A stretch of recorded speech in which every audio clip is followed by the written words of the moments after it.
What's up, guys? Quick breakdown for UFC 326, Holloway versus Olivera, and that's also the key fight in this card. I would expect Charles to get knocked out by Max Holloway, so let's dig right into it, along with the verdict odds and betting odds and how this card looks like in general. So Holloway versus Olivera. Holloway just beat Dustin Poirier in the decision and Poirier's retirement fight. Before that, he got knocked out at featherweight by Topuria. I think that Max is motivated to get that back from Topuria. So I think, given that Max is going up in weight class, which he fought in his previous fight already, and given that now he has more power, I think Oliveira has very little chance to win in this one. I would honestly say that unless Charles manages to take Max to the ground and then submit him there, which almost nobody has done, then I don't see that happening. And then I see Max winning the BMF title. So other than that, there are some caveats to where I think Max can make similar mistakes he made against Topuria, which was basically circling out and having his hands down very visibly. So, which is exactly what Topuria capitalized on, something that Dustin Poirier couldn't capitalize on. What Topuria did, and I think Charles is pretty good at doing that as well. I've seen it in certain analysis. So unless Max is taking it or is getting taken to the ground, I don't see this fight going over 4 rounds. I would say a knockout in the first 3 rounds is realistic. More realistic would be that perhaps 4th round Max gets a stoppage. Worst case scenario, it's a decision. Otherwise, Charles has to be aggressive in taking Max down, because if it's just a matter of punch in and out, then Max is the best at it. It's a perfect matchup for it because Oliveira typically gets hit. What's going to happen most likely is that Max is going to hit Oliveira all the time and be able to get out, and Charles is not going to get to him that easily. And even if he returns something, I don't see him having enough power to knock Max out, unlike Topuria did. So that's what I think is up with that fight. As for Oliveira, he comes from winning against Gamrot, so that's a good fight for him. That showed that he is not done. But if he gets stopped here, maybe it's time considering retiring. I don't know if that's what he's looking at. He's still in top shape, of course, but he's also a veteran. He's been through a lot of fights, and if he's not winning this one, he's not getting back to a title shot. It may not be worth for him of having sacrificed his body so much over the years to keep on going. So there's that part of it. If we look at the odds, Max is a clear favorite with minus 220 versus Oliveira having plus 170. So Oliveira is clear underdog, and that's what I would assume it to be. If we look at the verdict predictions there, Max is, which means most people predict Max to win by decision, and I would also make a pick, just for the sake of it, of the 4th round knockout for Max Holloway, meaning Oliveira gets knocked out in this fight. That's how I see it. So Max, 3rd, 4th round knockout, and or Oliveira by submission by some chance. Who knows?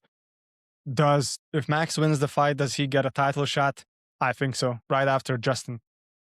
Especially if Max gets stoppage, then you can guarantee that it's going to be that, assuming Topuria wants to go up and fight against Makhachev later on. But I think that secures him at least an interim title shot if he knocks out Oliveira, because there isn't anyone really that he's supposed to fight in that moment. Next, Caio Borralho versus Rainier de Ridder. That's a very interesting matchup there. Based on the last fight for de Ridder, I would say he's probably the favorite in this one, even though the odds may not be in his favor that visibly and that easily. But there's a good chance that he takes that one, because right now he's complete underdog in this. Caio Borralho comes after, if we check his last few fights, yeah, he lost to a decision versus Imanov, but it wasn't a bad fight for him. Either way, in my opinion, the Ridder is a favorite in this one. I would get him to win by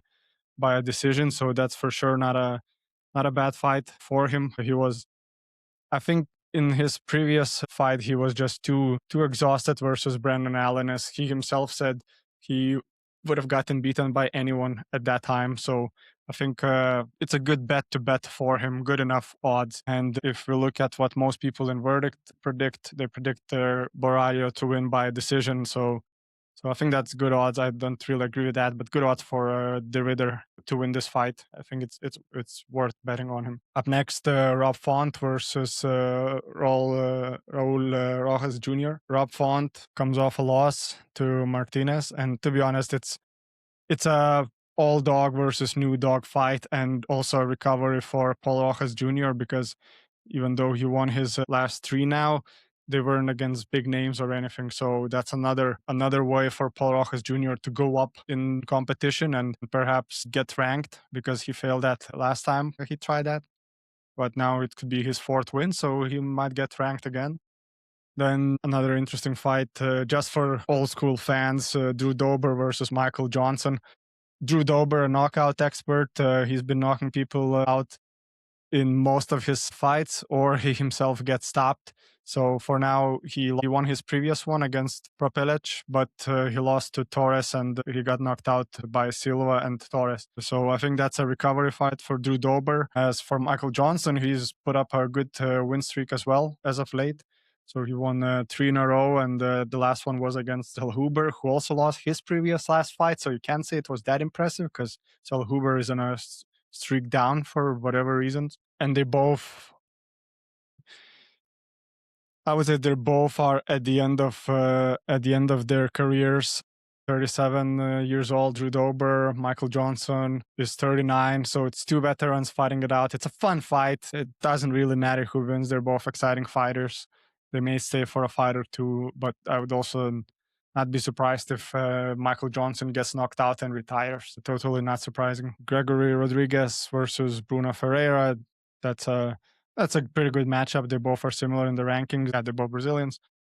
So could be a fun fight. I've only watched one fight of Bruno Pereira's where he won against Vettori. He looked pretty good. It was decision, but if you're an up and comer and you fight against Vettori, you gotta stop him, I think.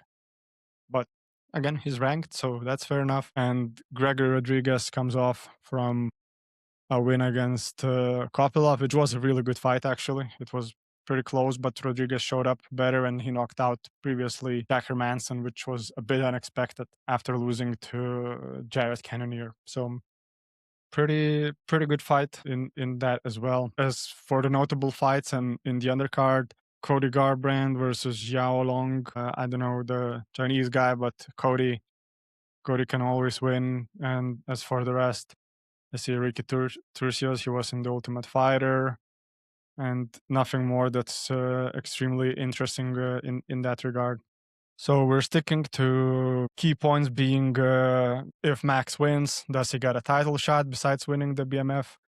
If Charles wins, what's next for him? Because they will not give him a title shot against Topuria, so he'll have to beat at least one more contender in that regard. Does Oliveira retire if he loses? He might, although I don't necessarily think so. So thanks for watching. Enjoy the fights. Don't forget to like and subscribe, and I'll see you in the next one.